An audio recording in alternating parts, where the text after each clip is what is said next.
recording. Okay, so we've got the cams out.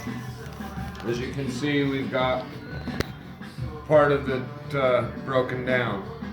I'm going to show you guys how to get this top half off. Get your lifters out of there. Spread that part. We already did the timing chains, of course.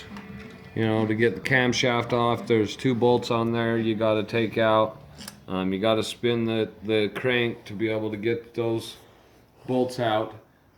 Make sure that when you do spin the crank, if you have a loose timing chain, you keep it tight so that you don't kink your chain, because that could create damage to your sprocket down below and also to your chain, and you could have possibly be replacing those. So real quick, let's remove this lifter setup. So you need a 12 millimeter open end to get these. Well, couple of bolts right here. It's pretty easy.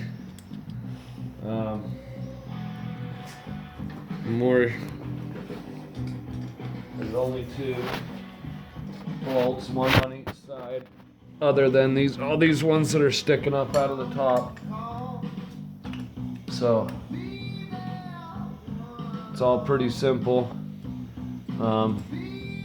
You do, however, have to pull out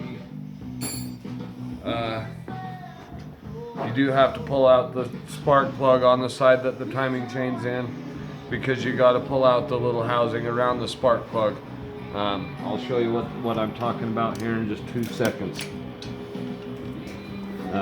It is a great big Allen wrench.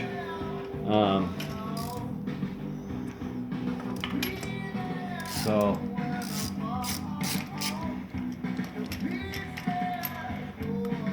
I don't know how many of you guys have great big Allen wrenches. I used a pair of pliers.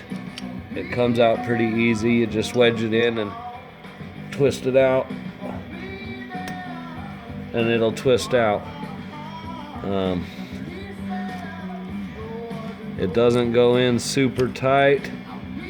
As you can see, there's a little rubber O-ring on there.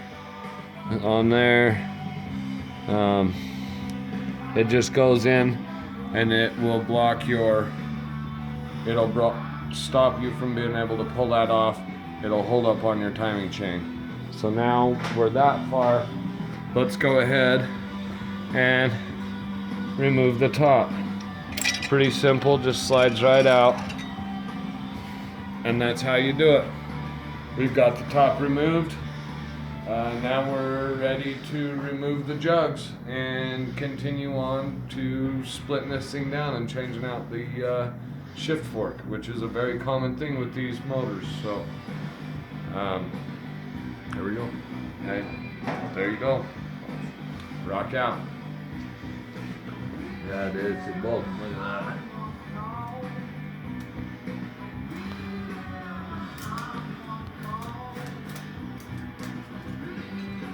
It does not want to pause. Stop it and post it. You don't want to do that either.